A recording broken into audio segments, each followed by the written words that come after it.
Ik durf niet meer te biechten, want het zijn wel een paar smiechten. Het is lang geleden wat hij toen deed, maar het was een taboe, dat geef ik toe.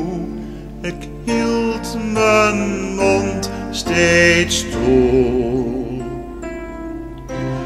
Ik dacht dat hij een vriend was, dat ik zijn liefde verdiend had.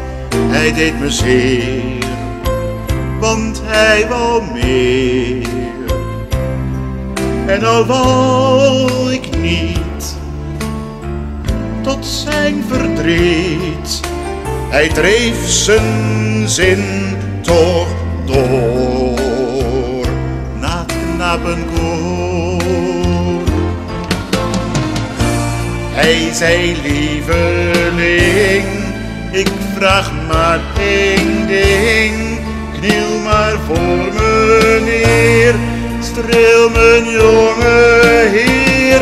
Ik durfde niet, hij pakte mijn hand, hij vond mij interessant. Ik was nog maar een knaapje, wist niet veel van het leven. Hij leerde mij het goed en kwaad, maar hij deed zijn daad. Het was te laat, hij spuide zijn zaad. Hoezo celibaat?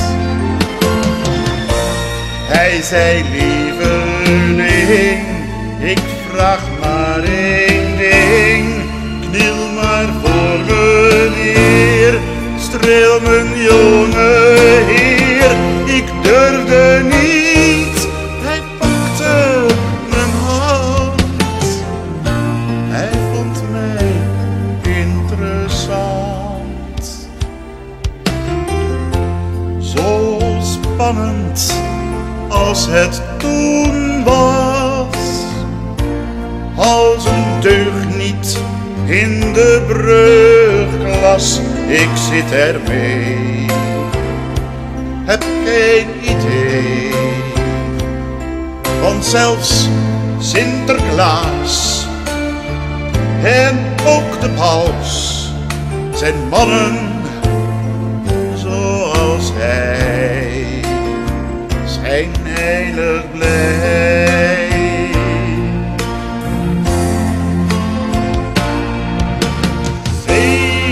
Celibaat, mannenzaad, kloosterling, bangerik, leugenaar.